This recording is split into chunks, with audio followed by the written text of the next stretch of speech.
Yeah, Alright. it says live. Well, live. Yes. Finally. Yes. It only took about, what, an hour for us to figure this out? Around that, yeah. Yeah. Well, there we go. Let's see. I can't see any comments, so hold on. Okay. I don't think anyone's on with us yet, but we'll see. We will wait and see. Yes. To me, it looks the same as when we are just on Google Hangouts. I'm not seeing the YouTube version. Yeah, I've got it over on YouTube, but it's not showing anything on the live page, so hold on. Okay. This is probably all going to show up after we are, like, completely done, maybe. I don't know. Well, it says our stream status is good, and it says the health is good, but it's not really showing anything still. And it says our... I don't know. This is kind of weird.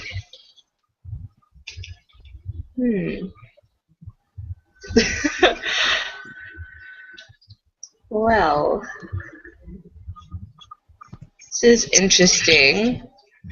Let's see.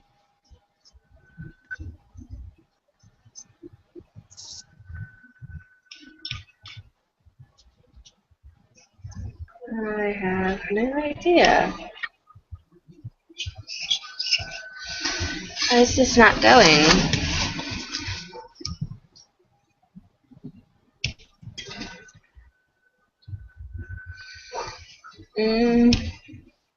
This is weird. Nothing wants to run smoothly today. What is this? What's new clue?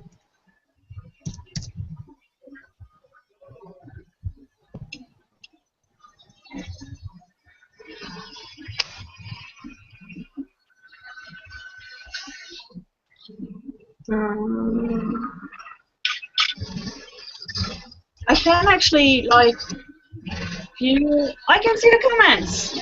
I can see it. Okay. I'm right now just on the page where the live video is on YouTube. So I can see something. I'm on the page where you can view the video. Okay. And we've got one comment saying, Brooks from MK, hello, Kaylee here. She says okay. Alright. Well, I can't see anything. So, well, that's good. Hello.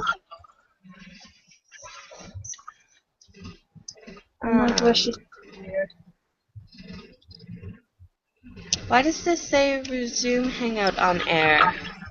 That's just weird.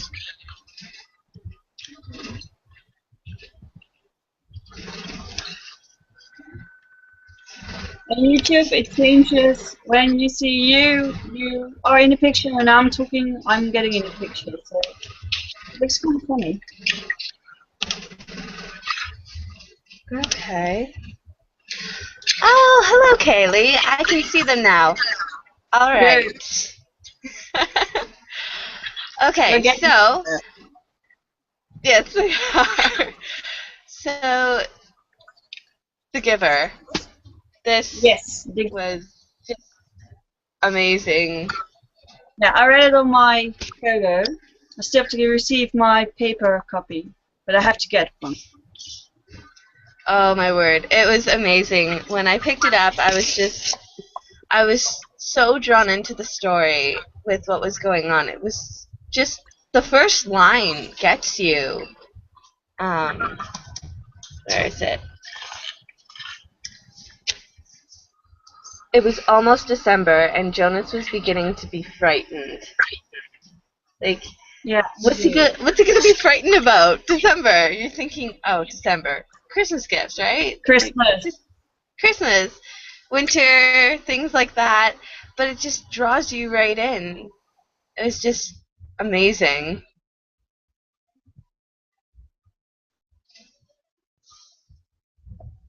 Oh, I think you've frozen.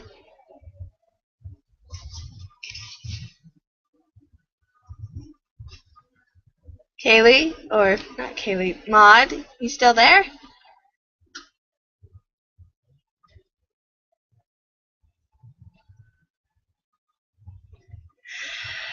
Yes, it only took 3 minutes to see your comment, Kaylee. Wow, live shows are not as easy as they look. Maud? You back? Oh, there you are. I can't hear you anymore. I'm not sure if you can hear me, but somehow this computer is doing funny, not so funny stuff. Well, I can hear you again, and I can see you because you kind of paused for a little bit. Yeah. Let's see. This works. Nope, can't hear you at all. You can't hear me? You can't hear me? Oh no! Ah. Well, this is interesting. I told you guys it's not going to be the best live show ever, but we'll gradually get there. Let's see. She's back. My sound just suddenly disappeared. Oh no. For no reason. Can you hear me though again? Yeah, I can hear you. Oh yay. Yay.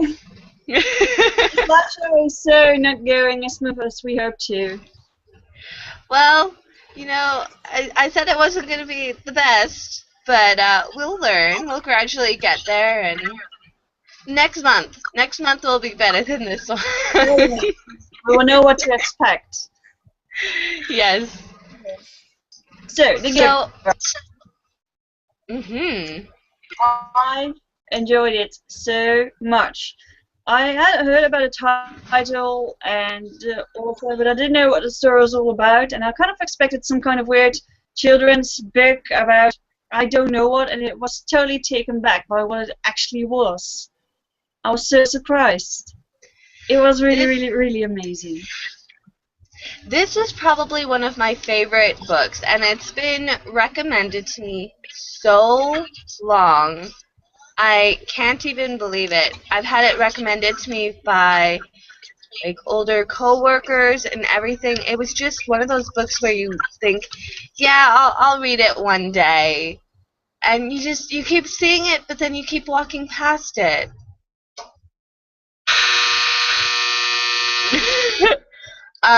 I'm in the basement, so if you just heard that, this is where the laundry room is as well, so yeah.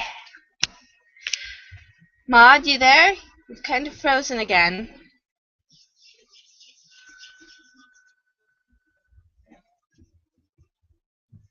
Okay. Well, what did you guys think of Jonas's character? Can you guys still see me?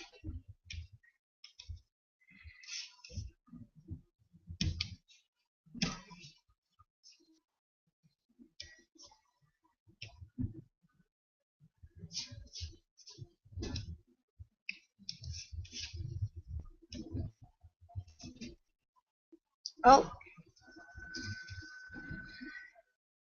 Well, I was really surprised with regards to this. Oh, you back again? Yeah, I don't know what this computer is doing, but it says that my connection is just not so good, which I don't understand, but okay. I've kind of moved my computer, hopefully it will be working better now. Okay. What was your thought on Jonas's character?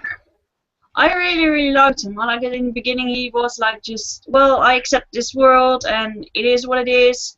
And just later on, when he discovers that there can be more than what he has been experiencing so far, and just the way he wants to take action but doesn't exactly know what to do at first, I really enjoyed it. I really enjoyed his character, and especially the scenes where she describes that he gets from the giver. Oh, you froze again, Maud.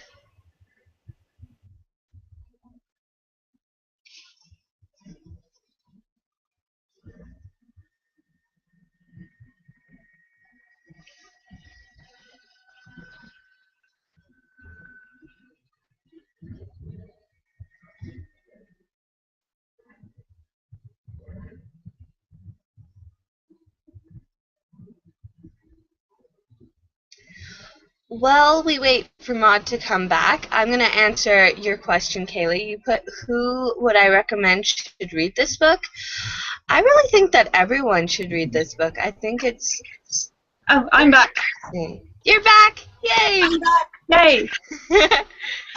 Oh gosh. So Kaylee commented and said, who would you recommend should read this book? Children, adults, people who love fantasy? I stated that I think everyone should read this book. I think it's not just geared for one little group. I think that it's got so much for everyone. Oh, Maud, he disappeared. I feel like everybody who reads it can find something interesting and distinct to pull out of it. Huh? There we go. You're back. I think everyone could find something specific to pull out of it and just really enjoy it and find different things that they can relate to in the story. Definitely, yeah. I mean, I expected some kind of children's book, and it felt more like a very... Somewhere it felt like a classic, and somewhere it felt like a children's book, and just some fantasy elements and dystopian, and it was just so much mixed together. I think for everyone, there's one part that you will really, really love in this book. It was so amazing. Mhm. I don't think it's specifically... I think it might have been geared towards one group in general, but I feel like there is such a wide range, especially now with a lot of people opening up what they read and being okay about it. I know when I was growing up, I loved middle grade, and that's mainly where I would always go because I loved the adventure that they took in the stories. Yeah. I didn't really want to read YA because they mainly just had the romance, and when I was 14, 15, I wanted adventure stories. And I remember people just kind of turned their nose at you when they saw that you were older and you were reading something for a younger audience. And it really made you feel guilty for what you were reading. And now with everybody kind of mixing up where they actually read and it being okay, I think that's why this is such a great book, because I think a lot of people might not have picked it up before, but they'll pick it up now. Yeah, definitely. I mean, when you first suggested this book, I was like, well, I've heard about it, but I don't know what it's about, and just let's try it. Let's see what's happened. And I'm so happy that you picked it, because I think it's one of the greatest books that I've read ever in my whole life. It was so amazing. Just I got goosebumps during reading this book. You remember I know. with the elephant? Yes. Oh my word.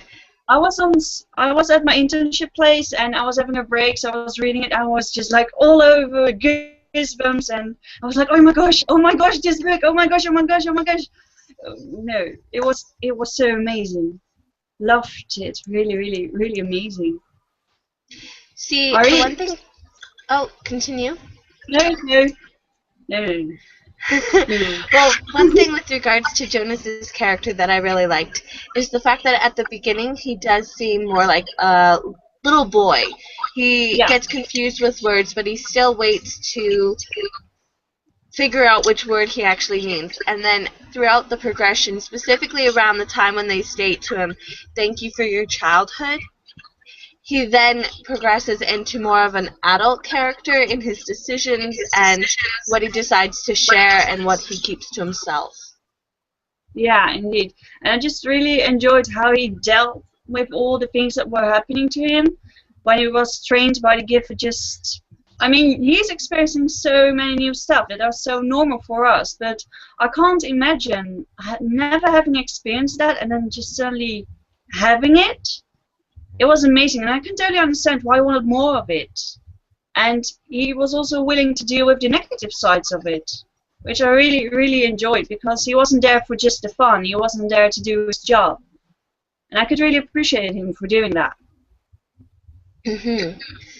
Kaylee just commented again, and she said, "I read that the book is on some challenged books list, saying that the book is inappropriate for children. Would you agree with that?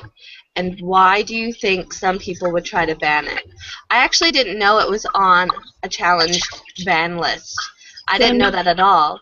I think maybe one reason why it could be on that list is because when the giver or the receiver is in the room with Jonas, the giver, he has him take off like his tunic and lay down face down on the bed, and he puts his hand on his back.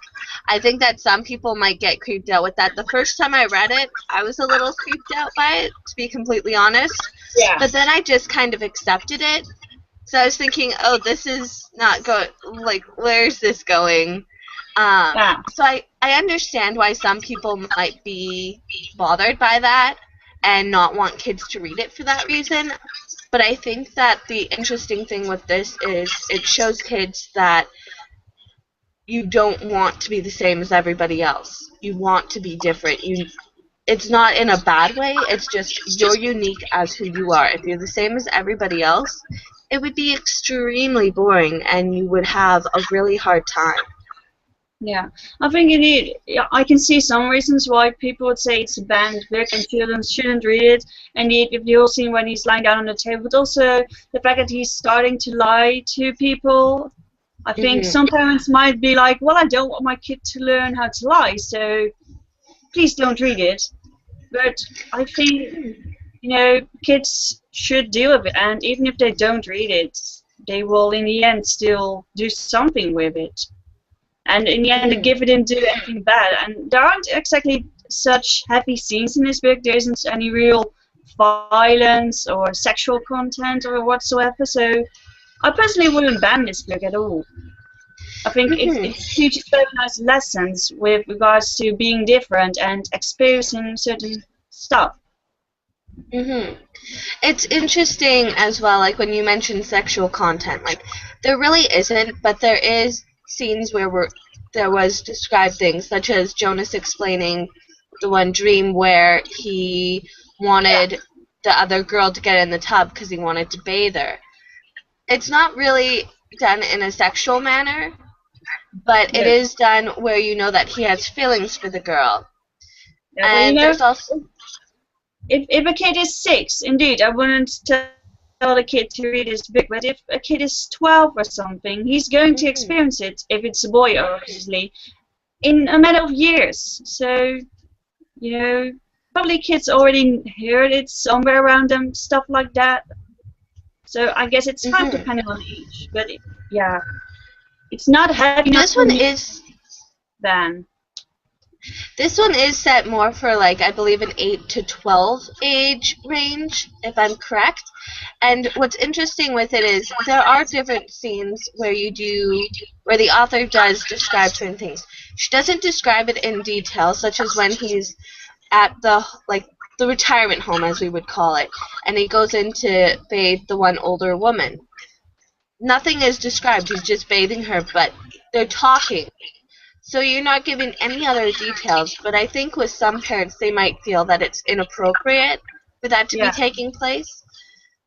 But I think it's to each their own. Like, some people might not like the fact that this is a different world, and they might not want their kids to read fantasy and to be in the real world.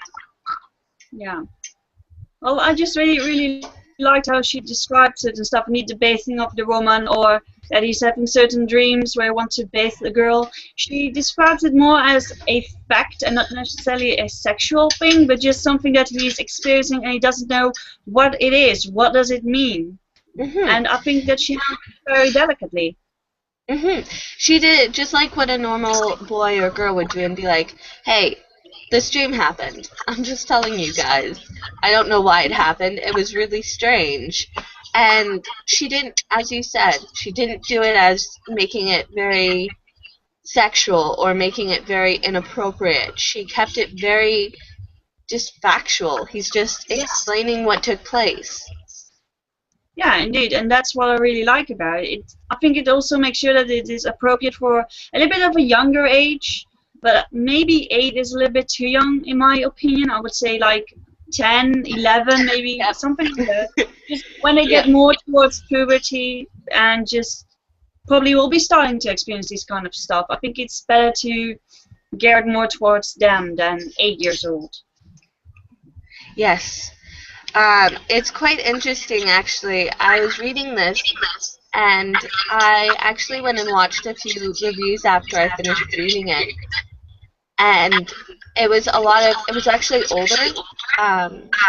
One was 14, Yeah? one was in her middle 20s, and they both stated they wish they read it when they were in middle grade, when it was assigned usually, because they feel that it is such an appropriate book to read, because around that time you have a lot of decisions you have to make. And with Jonas's character, he has to make these decisions, and you see it continually from the beginning of the book straight up to the end. Yeah, but I think it's also very appropriate for a little bit maybe of a younger age indeed, because in a society normally everything is already being decided for you, but Jonas gets the option of deciding what he wants to do for himself, or a little bit at least. And it's the same with the age that you hit when you're getting into puberty. You get to make your own decisions. Your parents won't be choosing for you everything anymore. And I think that's something that kids can learn from his character. Mm-hmm. It's very interesting the way that the story's been written, because it actually does give you a chance to see what it would be like as that age, basically picking out everything for the rest of your life. He's 12 years old, and you're thinking, well, at least I was, I'm like, I am 21. Like, having to decide at the age of 12 what I wanted to do for the rest of my life would not have been a good idea. Or at least you don't even get to decide for yourself. Other people will be making the decision for you. Mm-hmm. Like, what I enjoyed going and volunteering for when I was 12, I probably wouldn't go and volunteer for now that I'm 21. Yeah. It seems just so scary, because I have certain dreams, and the idea that someone says, well, it's nice that you have those dreams, but I think you are better to do this other job. I don't know if I could accept it, but maybe it's also because I'm not used to it. But it sounds so sad to not get a chance to live your dreams. Mm-hmm. And it was really interesting seeing the progression through the story, because at the beginning you hear them talking about how he's going to be released, the pilot, and you're like, was he being held captive? Did they put him in like a secluded room where they were interviewing him for something and then they were just going to release him? I didn't know that. I was very confused with that term at first. I was like, oh, he's going to leave. And then you realize, like, no one leaves this town. Yeah, indeed. You realize so many stuff. In the beginning, I'm not sure what this world was called. Elsewhere, nowhere, sameness is what this world was Sameness. called. Yes. At the beginning, it didn't really hit me what that meant. I just figured, okay, well, I just imagined like our own world with sounds and colors and people being different, and then later on you start to realize that things aren't that way. When he starts seeing the giver, it's just like, wow, I didn't notice it at all in the beginning until he starts to experience it. And that was so strange. Mm-hmm. I was really intrigued by the giver's character, or the receiver, as he became, because you learn very little about him. And he talks about all these memories that he holds and the position, how it's an honorable position, and all the different things that you need, such as intelligence and courage and bravery. And you gradually find out as he shares these memories with Jonas that you do need those to have these memories. And then it hit me when I thought that, and I'm like, well, we have these memories now. And people state, well, I'm not courageous, I'm not brave, I'm not intelligent, I'm not honorable. And Yeah. you realize, well, you have to be, because you live every day with those memories. It's not just you're the same as these characters in The Giver. You have these memories all the time. You have the good memories, you've got the bad memories. And you have to learn how to deal with them, just like Jonas is all of a sudden having to deal with them.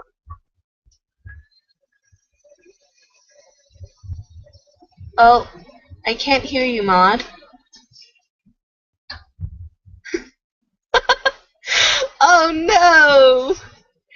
Did you check the mic button on the top of your screen? There's a mute microphone button. Yeah?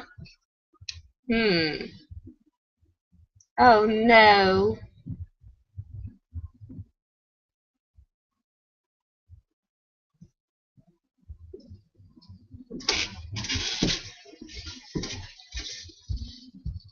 I can't hear you.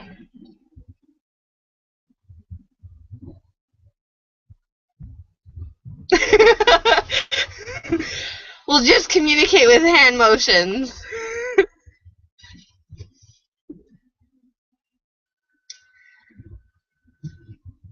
Kaylee, have you read this book?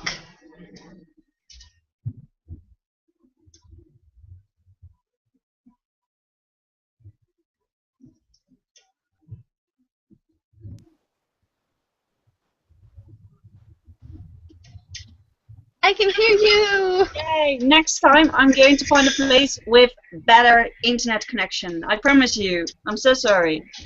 Oh, that's fine. Don't worry.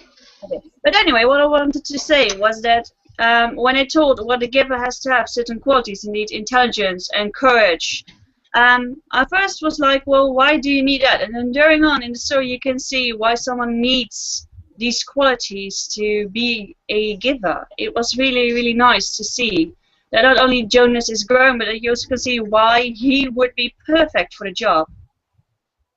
I really like that. I think they made a great choice with picking Jonas as the new giver. What was your first thought of the giver when you met him? I thought, what is this old man? What does he do? Why is he so important? And then just when he started talking, was like, okay, you have been through a lot, and I couldn't really tell what, but you can just sense in his whole character that he has been someone really important, but hasn't done really anything, it seems. But something about him just made him seem so ancient and intelligent.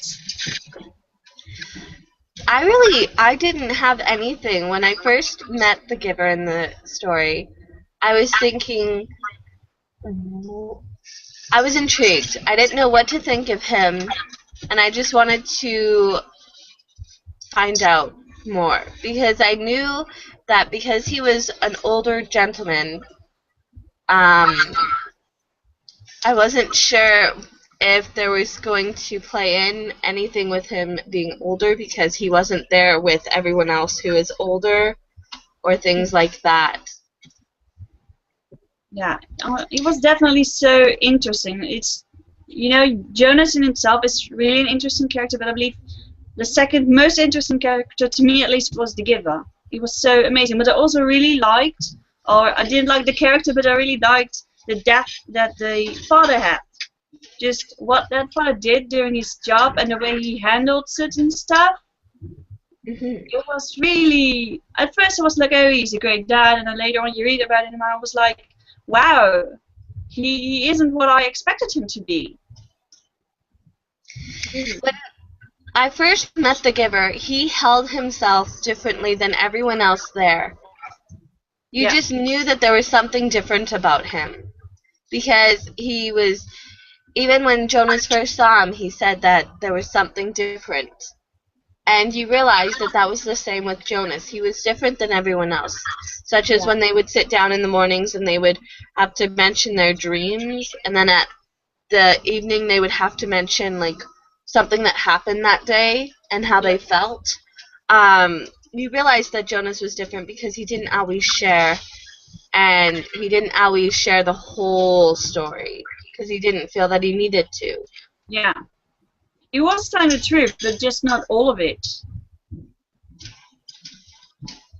He left out different pieces of information that his parents didn't really need to know, such as, like, he was biking, like, he'd just say, well, when I was here, whereas his sister would tell everything.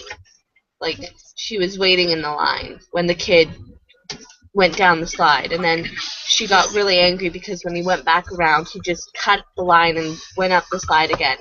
And you realize his sister's telling every single detail, whereas Jonas tells you basically what happened so that you know without getting into all the details of it. I really like that he had a little sister because you can really see the difference between probably the average child in sameness and Jonas. You can see why he is so different because of his little sister. And she really added something to the story, even though I sometimes just found her really annoying just because she gave so much detail. I was just like, oh, shut up! It's enough now. Stop it! But it was really, really nice to have her next to Jonas. See, it was interesting with Lily's character because I was actually a little annoyed with her, such as when she automatically just stated, oh, he's the same as you, Jonas, look at his eyes. I was like, that's really rude. I was like, that's really rude. Like, even my siblings and I, we don't, like, when we were growing up, we never mentioned something like our eye color. Like, 'cause my brothers have brown eyes, my sister has blue eyes, and I have green eyes. We never said, oh, you've got different eye colors, so maybe you're adopted. Like, no. Yeah. I found at times she was quite rude, and I was surprised that she was allowed to get away with it. Yeah. But Jonas was saying that, she has to stop doing this at some point, or she might get into trouble. But it was, I hope she can do that. I really hope for her. Yes. What was your thought when he tried to, where was it?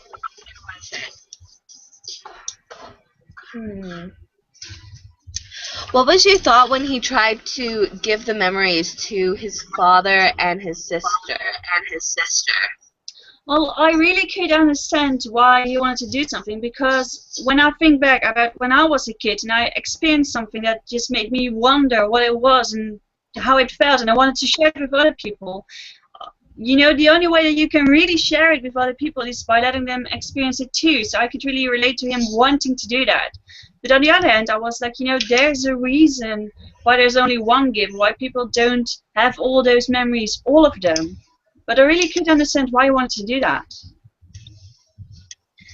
Well, when I first saw him trying to give the memories, I was thinking, well, I was happy that he was going to do that because he realized, the same as you did, that things would be different with the family if they knew things. And it wasn't just, we lived the day and then the next day started and yesterday didn't matter. Like, yesterday just kind of disappeared in a way. Yeah. But when he put his hand on the shoulders, I was like, that's probably not going to work. And it didn't. I was thinking like he would have to do the same thing as the giver and put his hand on the back. And I'm not sure if that was entirely it or it was just you had to have the right receiver. Yeah, I don't indeed. know. I'm not sure either. But I think everybody should be able to receive some memories, because if you look what happened to the previous new giver with what happened to her, you can definitely see that other people should be able to accept these memories, but that was in another way. I'm not sure how it was.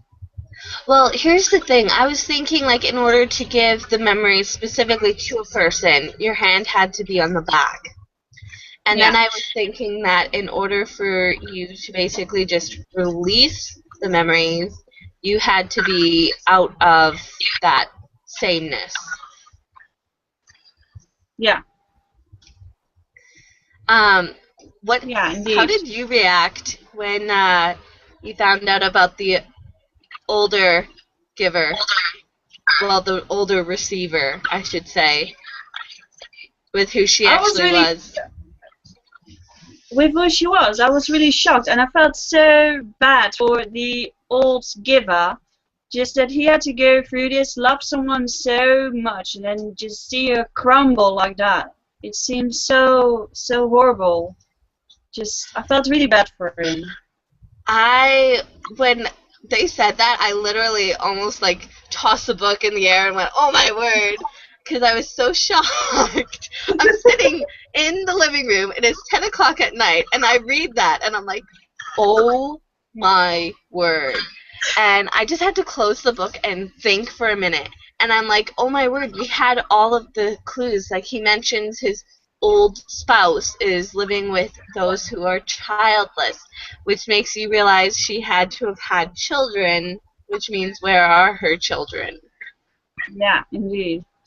Oh, Yeah. when I found out about that though, I was like, oh my word, I need to talk to Maud, like right now.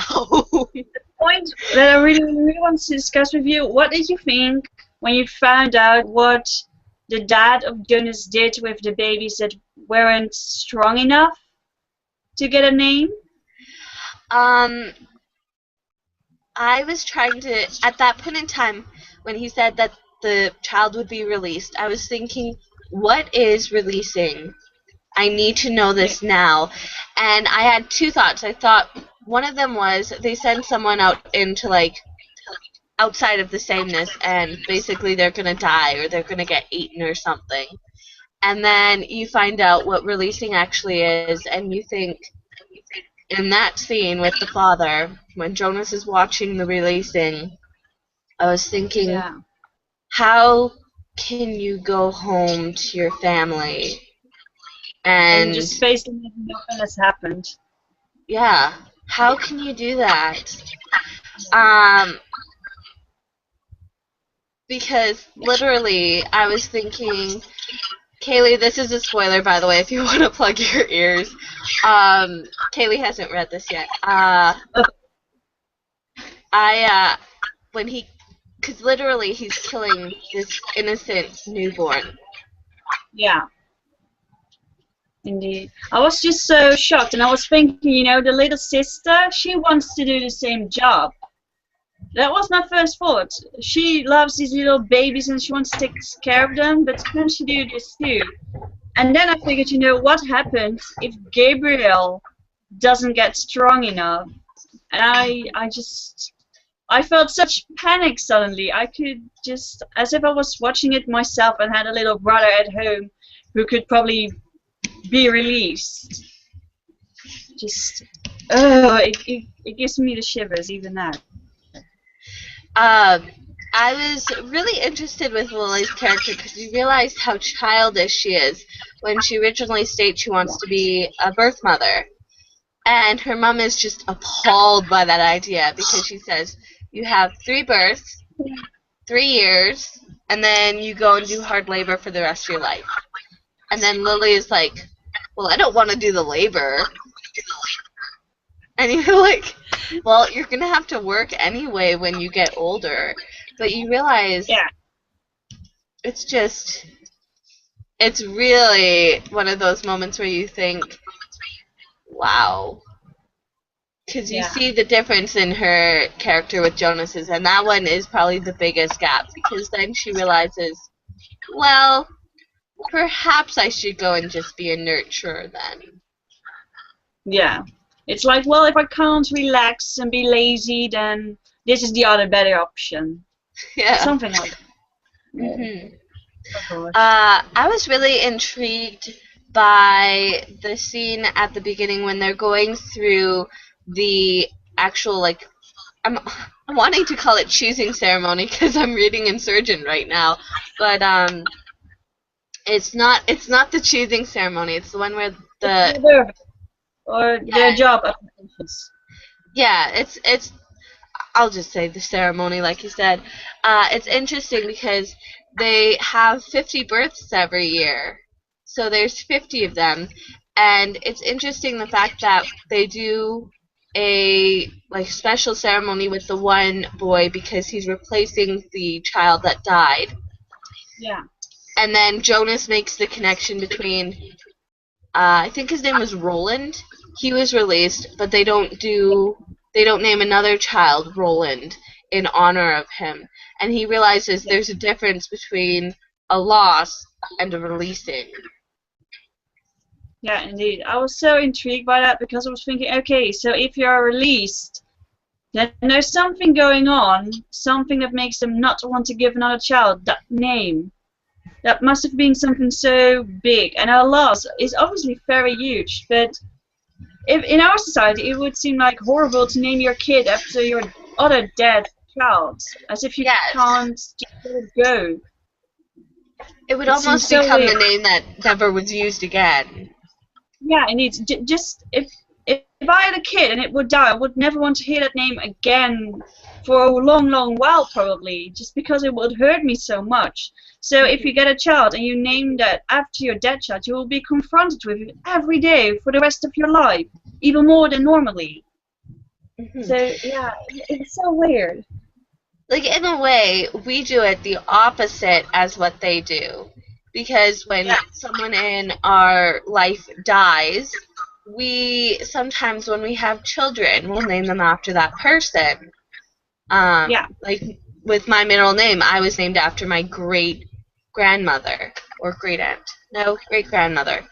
And in our world, if we had a baby that died and they were named a specific name, we'd never want to name another child that. Like, maybe you use it as a middle name if you wanted to, but usually you wouldn't name your child that again.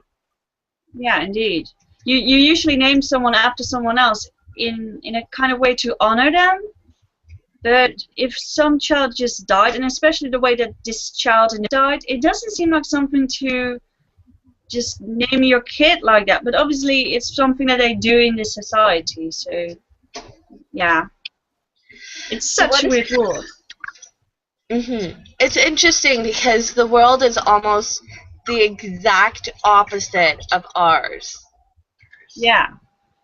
Neat. And even later on, you find out so much more, especially what is sameness is exactly all about, with colors and sounds and animals. Just, it's so different. And at first, you don't really notice it, or at least I didn't. And then later on, I was just like blown away. And I was just reading it back, and I was like, how didn't I notice this before? How could I have missed it? And she has written it down in such an amazing way. Definitely. See, I actually got goosebumps once, but I'll talk about that in a second. The first thing that I wanted to mention is with the apple. When he stated that he took it because he was intrigued by something that happened to it, I was like, what happened to it? Is it like a digital apple or something? It's kind of weird thinking that now, because you don't realize at that point in time that they can't see colors. Yeah. And then when they kind of spring that on you, you're like, oh my word, like, what is wrong with this world? Like, not being able to see colors. Indeed. And then you find out that they can't hear music. Because the giver can hear the sound beyond, and he means music.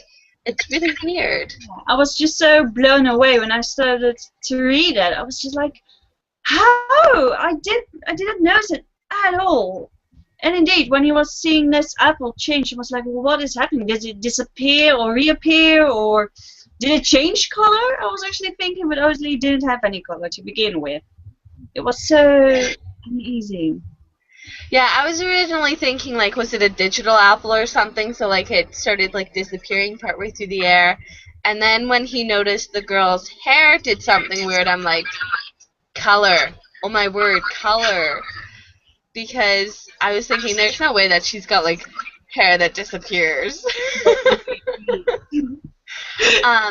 But the scene that actually gave me goosebumps was after he had found out about war and death and killing. Yeah. The one that the giver basically said, come here so I can give it to you, just, like, help me get through this memory. You really see, like, how much the giver struggles with these things, and he's had to deal with it alone for his entire life. And you realize it's not a pleasant job whatsoever. Gone again. But then, Oh, my Oh sound's dear. gone? Just a sec. I can still hear you.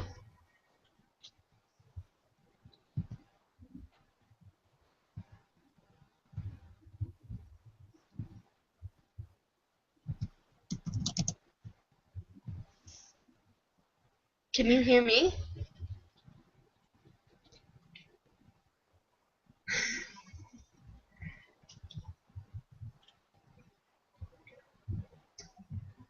Gaat bij. Oh, well, I was the one thinking I was going to have the problems today. We've been having blizzards the last 3 days, and our furnace and heater keeps stopping. And it's like minus 40 as well, so I thought I was going to be the one who had problems. I'm back. Welcome back. Thank you. I'm so sorry. Oh, no worries. I was just explaining. I thought I was the one who was going to have problems.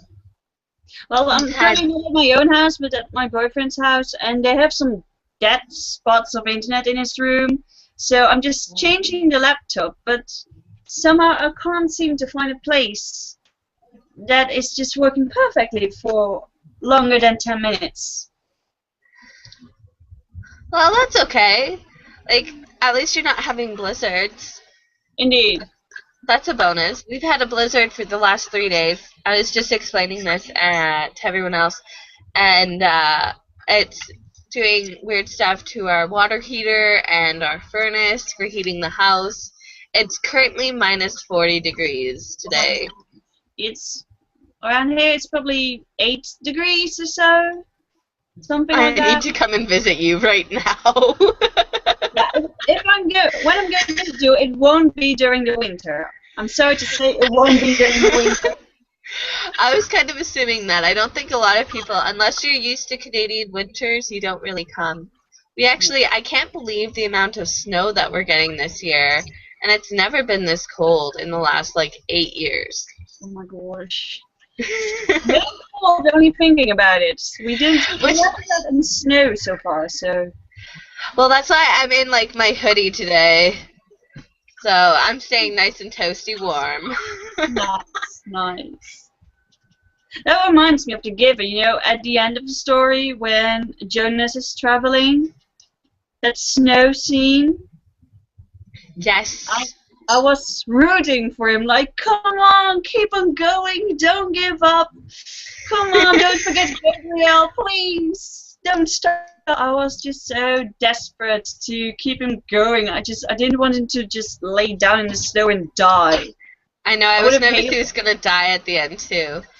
Bye, Kaylee. She wrote, great video chat, you guys. I love your dynamic and the intelligent discussion. I gotta go, though, so I'll catch you later. Happy reading. Bye. Bye, Kaylee.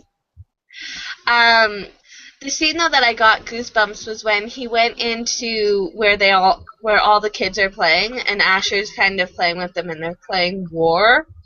And Jonas realizes then what they're actually doing. Yeah. And he tries to stop it. I was just blown away. I was like, why are they doing this? What is wrong with them? And I just got goosebumps. And then they're all getting mad at him and everything. And you're like, no, you don't understand. Yeah, indeed.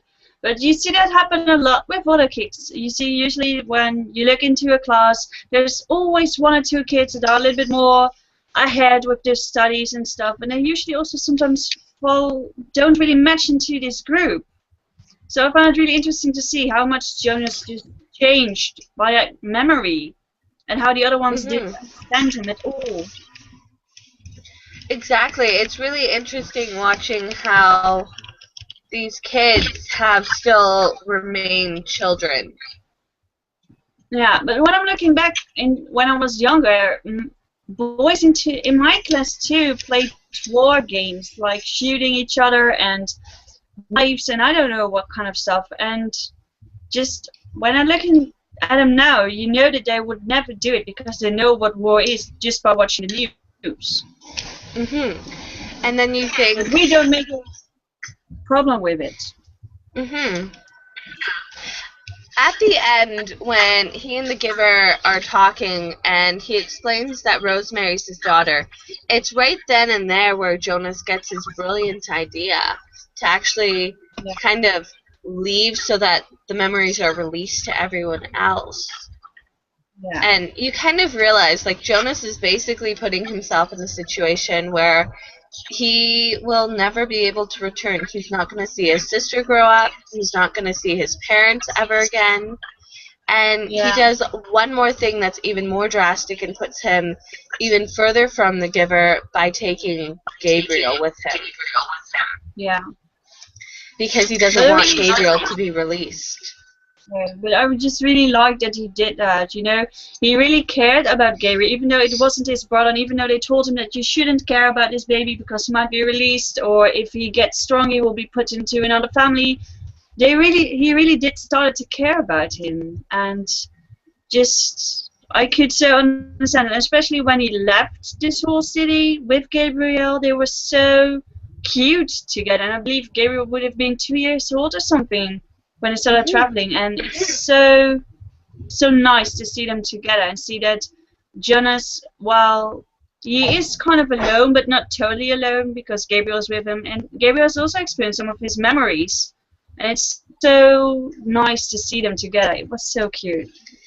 See, the one thing you mentioned that was really interesting was with regards to them not being even related. But what was interesting when Lily was being rude and mentioning like the eye color difference, she mentioned perhaps he had the same birth mother as you. And you find out after that that couldn't be true because of the fact that they can only go for 3 years, and Gabriel may be 2, but that means that there's a 10-year difference between the two of them. Yeah, it's really interesting because you think, are they related somehow? Because not a lot of them have blue eyes. No, indeed. But I really like the idea that a family is more than just blood. It's caring about each other. And you can definitely see that happening with all these families in this world. Even though they aren't related at all, they still really do love each other in a way. And it's interesting because you see the love between Gabriel and Jonas's character when Jonas makes that decision. But you really... Yeah. I had a hard time seeing it with his parents. Like, I knew that they, in a weird way, they cared for him. But when he asked his parents, "Do you love me?" They're like, well, love is an outdated word. Yeah. Love, you need to use your words properly. You're like, what is wrong with you? Like, why won't you say you love him? He's your child. It felt more as if they were his teachers or something. Like, you care about every child in your class, but you don't really love them. But you do try to help them become better persons to get a better life, but you don't really love them. It kind of felt like that to me. I was really intrigued when they were explaining, like, what was going to take place at the ceremony, but then they started explaining with regards to the actual, like, choosing your spouse, and you could go years before they find you the correct spouse, because it's not on if you guys are compatible, it's on, like, your personalities. Yeah. And where I want to know, what did you think when, during the ceremony where they get to hear what kind of job they are going to get, they skipped Jonas? What did you think? Oh, I read at that moment, I'm like, what is going on? Like, he's probably going to get picked for whatever this giver position is. I'm like, why did you skip him? What is going on? What is wrong with you? Yes. And then you find out after that it wasn't a mistake, that she skipped over him because she needed to emphasize it more that he was selected or chosen, not given the position. And it kind of makes you realize, like, this is just weird. Yeah. at least that's what I thought. Yeah. I was intrigued by it, though. I was intrigued in that moment, the fact that she skipped over him. Yeah, I was just thinking, the same what Jonas really was thinking was like, didn't do good enough? Were my grades not good enough? Didn't they could find a job for me? Or am I going to be released? The same thoughts were just running through my head at that point. And I so badly wanted to find out what was going to happen with him. Oh my word, I never even thought of that. Like, what if, like, because he had done the volunteering and it was very different from everyone else, like, he didn't have a specific thing that he did for volunteering. I didn't even think that maybe he would have been released, because they could have done that, couldn't they? Yeah, and I was also really scared for his best friend, the really busy one with all the jokes. I was really scared that they might have been going to release him. Luckily they didn't, but I was Oh really my scared. word. I didn't even realize that. My word, Maud, you had a brilliant idea right there. Thank goodness it didn't happen. Can you imagine what would have happened if they would have released... What's his name? Asher was his best friend, right? Hmm. If they had released Asher, what would have happened with Jonas when he found out what releasing actually meant? Oh, I don't think he would have been quite pleased, because Asher is basically his best friend. I don't think he would have been happy. Yeah. I think he probably would have been like, whoever did this, like, you're gonna know. It's going um, down. Yeah, I'm going to find you, and yeah, probably. it's interesting with regards to the releasing, because you think that with everything that's taken place, that he's not gonna want to find out like what actually happened with regards to it. And you realize when he says, I kind of wanted to watch or find out, and they're like, well, you should have just asked, because you can. Remember, you can see anything. And in the beginning, he was worried about even, where was it? Uh, he asked no, it was after the selecting. He went and was reading through the list that he was given, and in one of them it said, you can lie. And he's like, well, now I want to go and ask people, like, do you lie? But what if they had the same thing in their pamphlet thingy, and it said, you can lie? Yeah, indeed. But it also really happens like, what is your definition of lying? Is telling half the truth a lie, or is just telling something really different from the truth a lie? Because his dad obviously was lying about the whole releasing thing. But I wonder about so many things were said, like, did you tell the real stuff or not? Or I feel like the only person that didn't lie to Jonas was the giver. The only one out of all of them. I think it's And I because the think that giver had no need. no, indeed. I But I think, also think that that might have made their bond so special because they didn't need to lie to each other. They were in the same position, really. well, you also realize, like, with that, he realizes right then and there, what's going to stop them from lying to me, even if I ask if they lie? Because you Yeah. realize his father does in a way lie. Yeah, indeed. Because they're stating, well, what would happen, like, when you release him, if there's like another baby that looks like him, like, when you release him? Yeah, about And twins. Twins. like, what if there's a mirrored pair of all of us on the other side? I was thinking, like, oh my word, that would be so creepy to even think of that. But you realize the father does lie, because he just tells them, oh, don't talk about this, or he just kind of changes the subject. Yeah. It seems like he doesn't want to lie, but when he has to, he will do it. It kind of felt like that. Hmm. I hated his father so much at the point when I found out that what releasing was, and especially the way he talked to the baby, how creepy he was talking to the baby. I was like, oh my I gosh, how can you do it? know. So creepy. I know, I was freaking out. I'm like, you psycho, you weird psycho.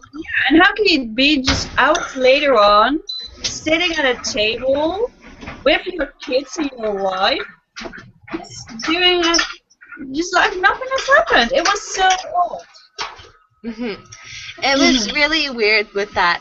I have a question for you, though, and it was Yeah. at the end of the book when they have basically escaped and they're still going forward, and then you think, like, oh my word, they've collapsed. or something. And then he's like, oh, I remember. And he's getting onto a red sled from his dream. And he and Gabriel slide down the hill like he did in that Yeah. dream. Do you think that was reality or not? To be really honest, I think that he was just, what's the name? Hypothermia something.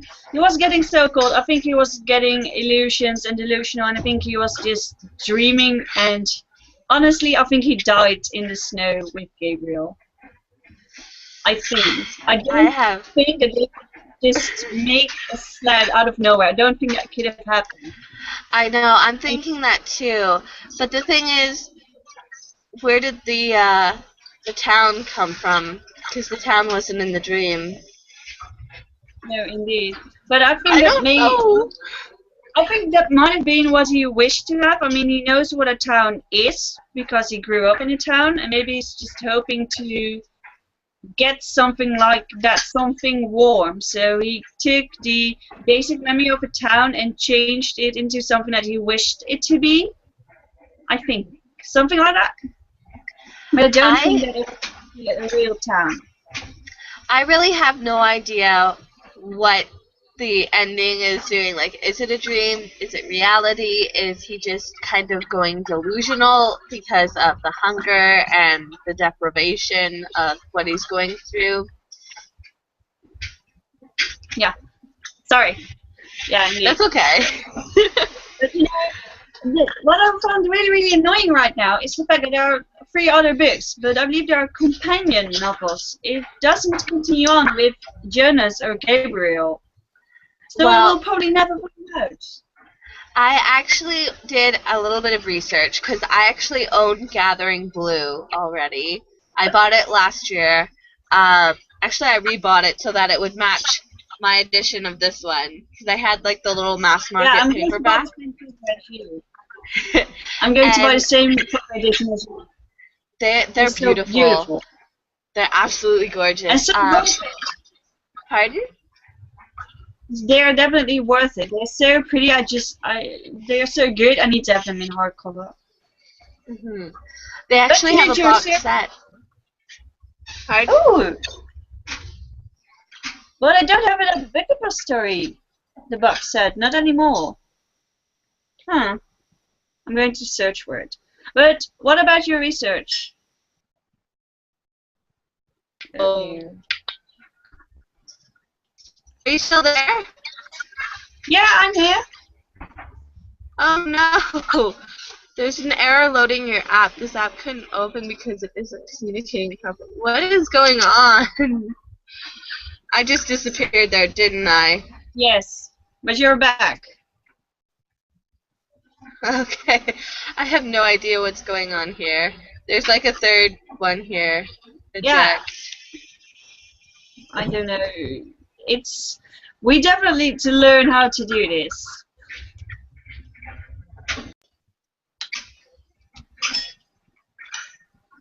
Alright, okay, are we good? Yeah, I think so. Oh man. Yeah, they actually, on the Book Depository, they've got the Giver Quartet, and it's all 4 of them in a lovely box set in these editions. I thought they couldn't deliver that anymore. It was out of stock. No, I believe it's back in stock now. Oh! I kind of wish that I ordered that edition, because it's, like, all 4 of them.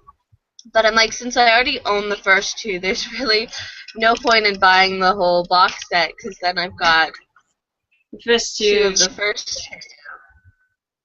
But what about your research? Yes, they do have it. Let me see. It says multiple copy pack though, but it's the it looks hardcover and it says 5630. Oh, can you hear me?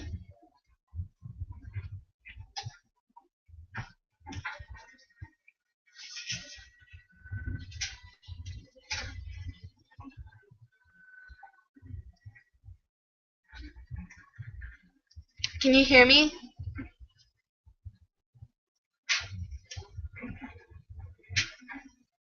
Maud?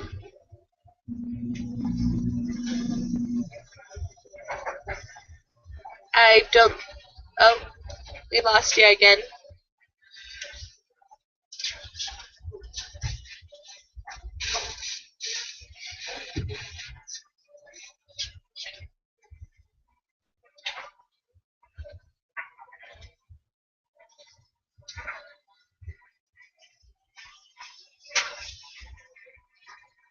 Oh.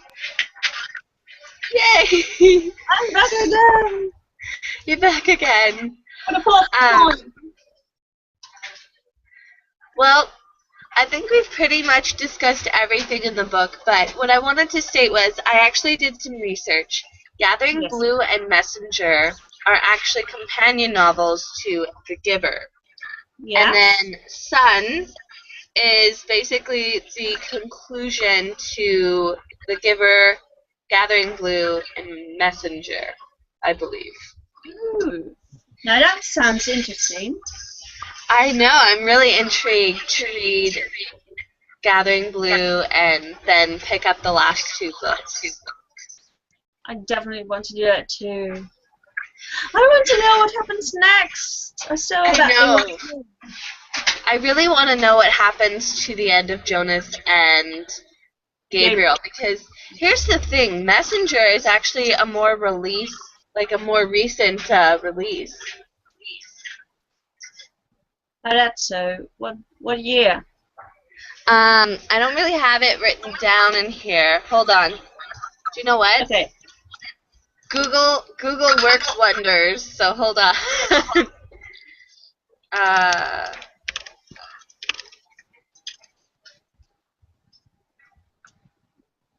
Ooh, they've got first look.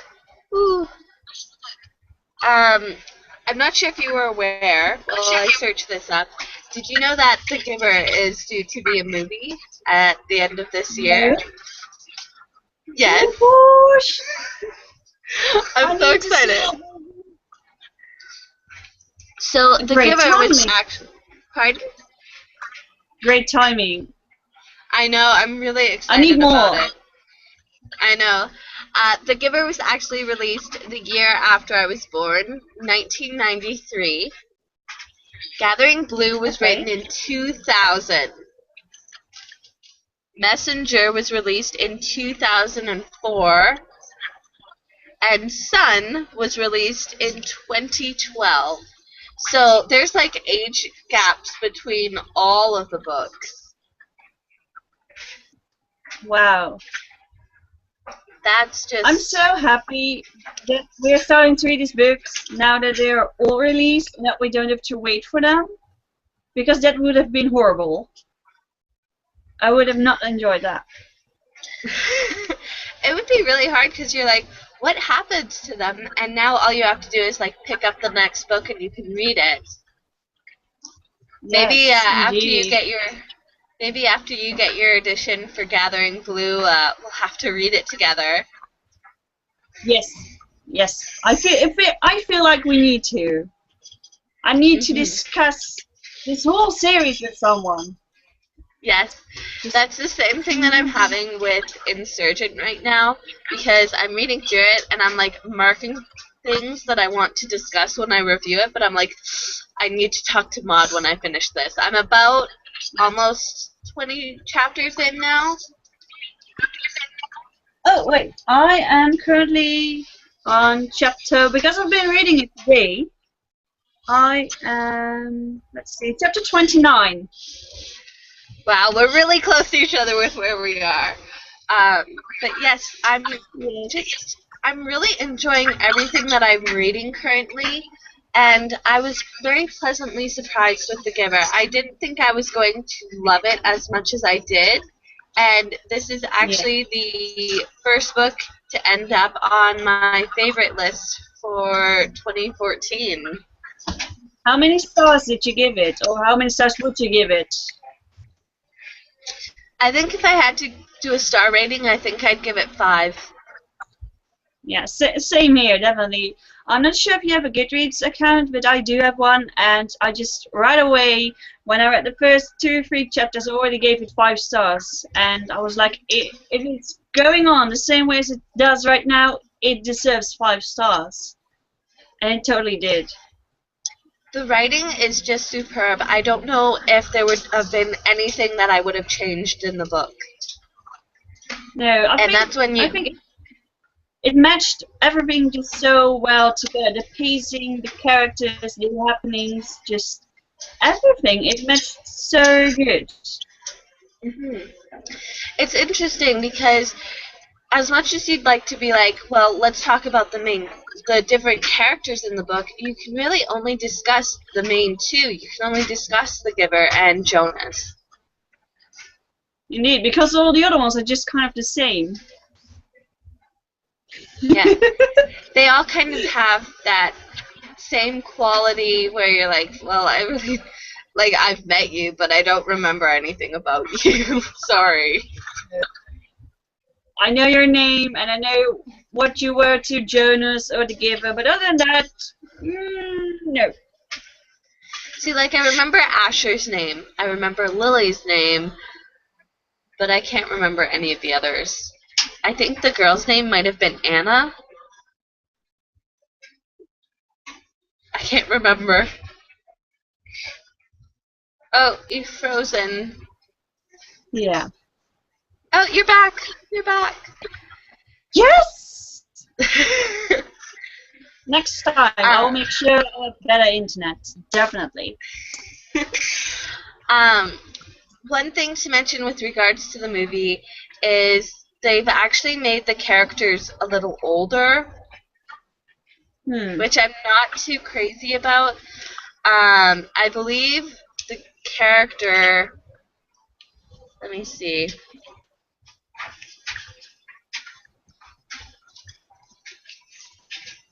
Here we go. I believe that the one character playing Jonas is older.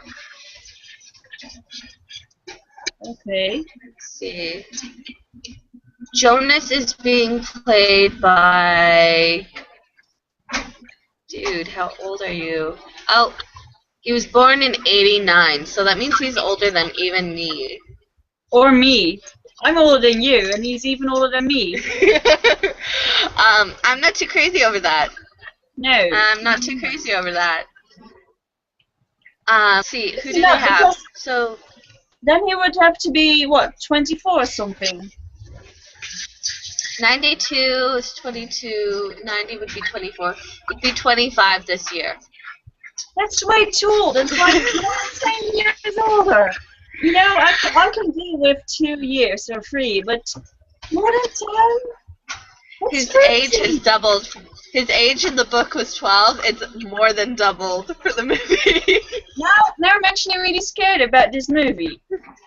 Oh, well, let's see. It's stating August 15th, and they're putting it off as a drama, fantasy, sci-fi. Okay, I can accept that. Okay, so let's see. Who are their actors? Meryl Streep is playing the Chief Elder. I like Meryl Streep.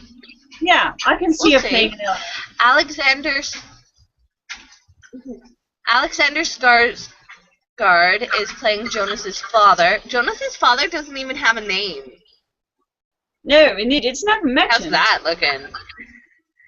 No, he's just called Jonas's father.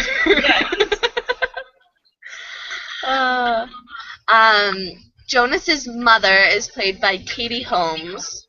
I don't know. I don't really see it. No, I consider it to be too glamorous and pretty to be in this world. No. Let's see. Branton Thwaite is Jonas. I don't know him. Let's see. Do we know him off of anything?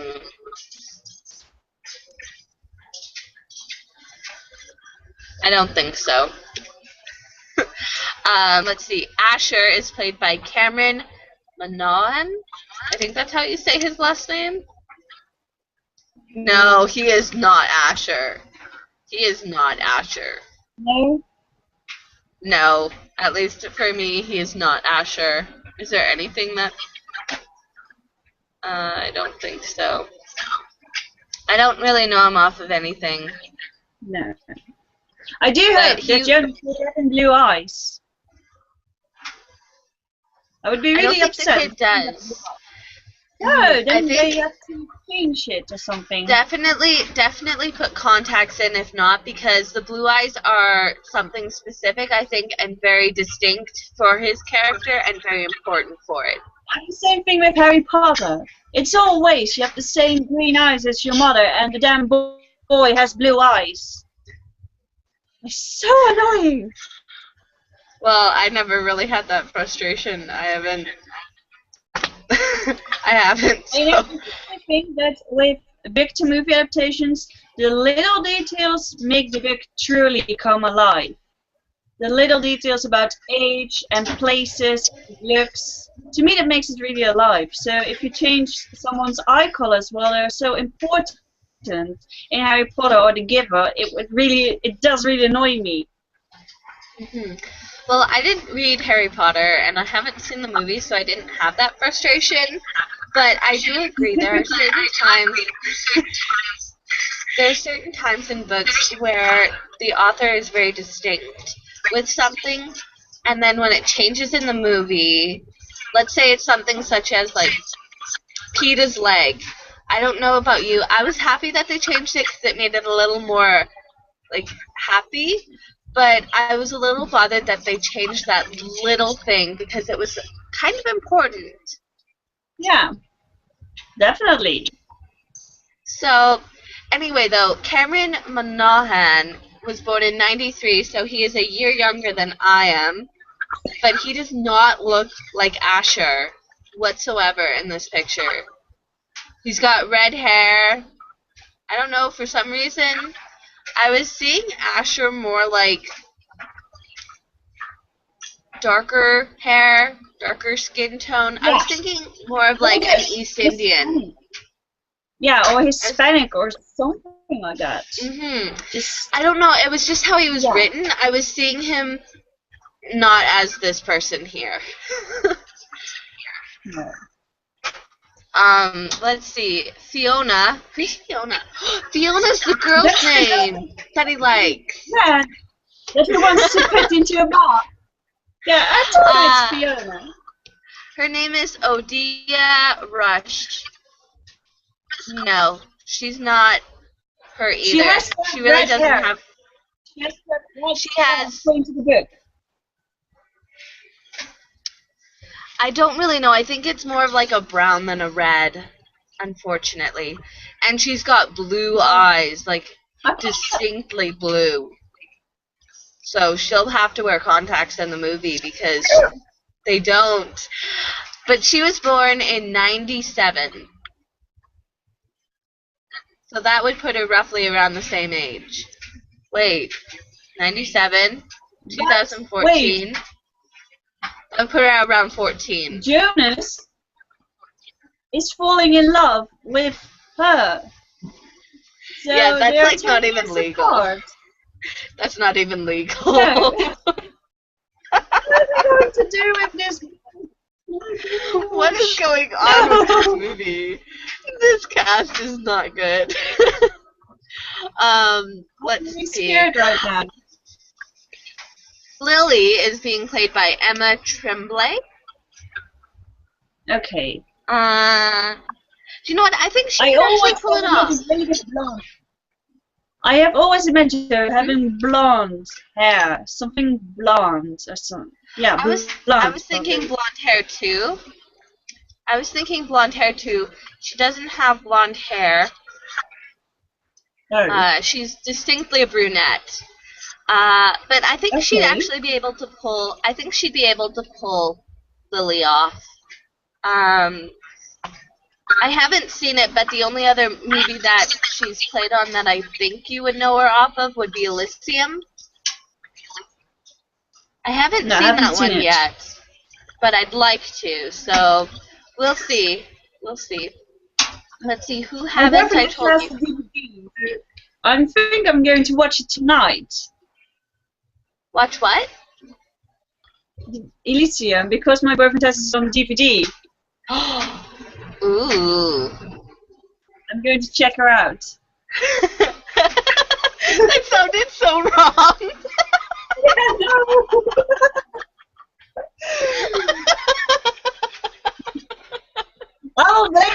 me not being a native English speaker. You shall all forgive me for it.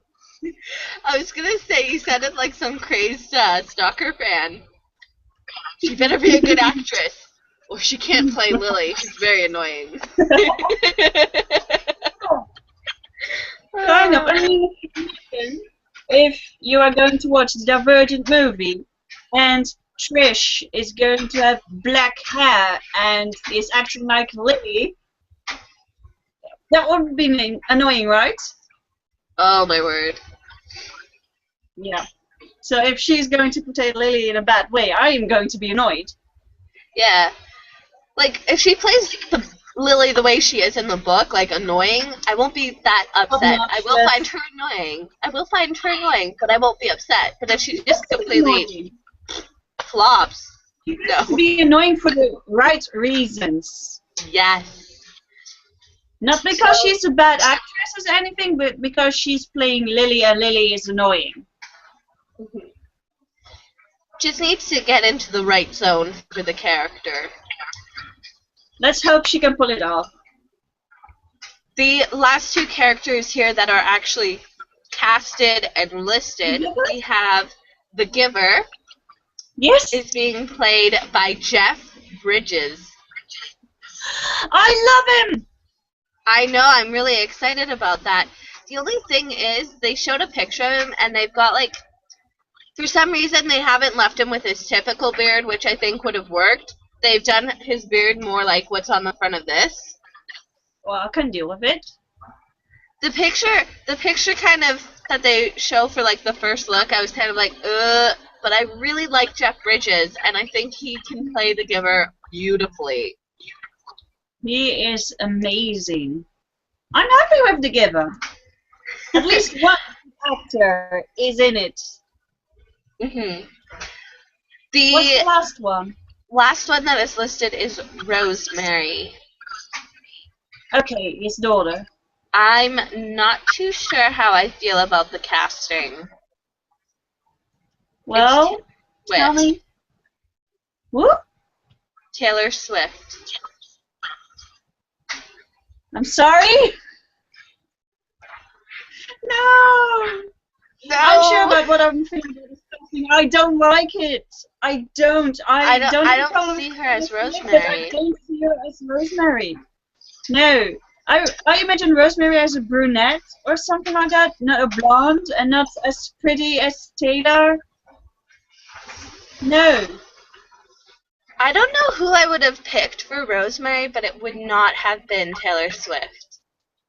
No.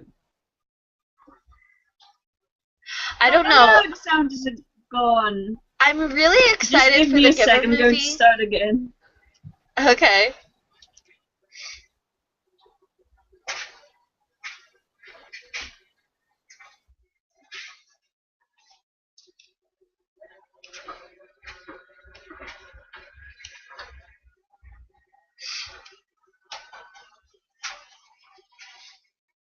What do you guys think about the Giver movie? Want to share? Well, with regards to the Giver, I am excited for the movie. I think Meryl Streep will play a very interesting Chief Elder. I think they're maybe going to have her be a little more involved in the story since they have such a big name actress. You can't put her in for 2 lines. I don't think she would have taken it for that. But if she did, great. If she did, great. Then they're trying to keep it accurate, and she'd be a very good Chief Elder. The other character I'm really excited about is Jeff Bridges as the Giver. But for the rest of them, I don't know. I don't really have... I'm the same as you, but possibly Lily. If she's pulling it off alright, I can deal with her. Yeah, that's what I said. I mentioned with her character that it looks okay. She looks like Lily to me. But the rest of them, I'm not crazy about. We'll see when the trailer comes out. Maybe we'll do another little live show and we'll watch the trailer together. You know, well, I would think might have made a great Jonas, the actor that played Ender in Ender's Game. Ooh. I imagined Jonas to be looking something like him. Let's see. Asa Butterfield. Yeah. That's his name. Yes, that's not You are so right. I know, He right? would have been a good one. I think it would have been a perfect Jonas. Mhm. Yes. I think he could have worked, because you know what? He actually has naturally blue eyes. Yeah. And he has the right age, I believe. Well, he has at least not He was born. double the age. He was born in '97, so him playing the character of Jonas and the girl playing Fiona, they were both born in the same year, so it would have been accurate. And Lily would probably be a little bit younger, I think. Yeah, But they were I 2 think years younger than they are now. You know, every time I just see the trailer, because Ender's Game is going to be released this month in the Netherlands, every time I see him, I'm like, you Jonas. Mhm. I didn't even realize it till you mentioned it, but I think he would have been a good Jonas too, because how are they going to have Fiona and the guy playing Jonas being like the same, born in the same birth year? Yeah. And I'm falling in love too. It's kind of creepy. You know? It's weird. It's weird. I'm very curious to see how they are going to do it with Gabriel, because Gabriel's supposed to be kind of small, and yeah, it's a baby.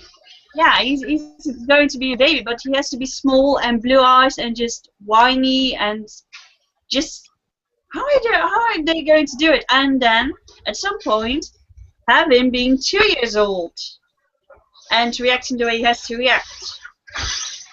I'm very interested to see Gabriel's character. I think they're probably going to keep it on the DL for a while, just because his character is very important to the story. But the other thing is, now that I've looked closely at the cast and I've actually been able to talk to you about it, I'm really nervous to actually see the trailer, because the trailer is what's going to sell me on it or not. If the trailer just... Yeah. I'm going to watch it anyway, no matter how the trailer looks, but I'm really scared about what it's going to be, if it's going to be good or not. If it's going to be The Giver for me, or if it's going to be a very loose adaptation, someone else's view of The Giver. Well, that's what I meant too. Like, the trailer is what sells me on if I'm going to go and see it like right away or not, but it also is where my level of excitement is. Like, when I saw the Catching Fire trailer, I said, I need to see this now. With The Giver, if the trailer doesn't really do it justice, I might be like, whenever it comes out, right? Yeah. I'm very curious to see how they're going to handle the whole color and music thing, because in the book you don't really notice it right away that something is wrong, but how are they going to do it in the movie? Because if you just make it black and gray, everybody is going to notice it. So I'm really curious to see. I was kind of hopeful that they would film some of it in black and white, and then gradually, as Jonah starts seeing color, just have it like blurt onto the screen at times.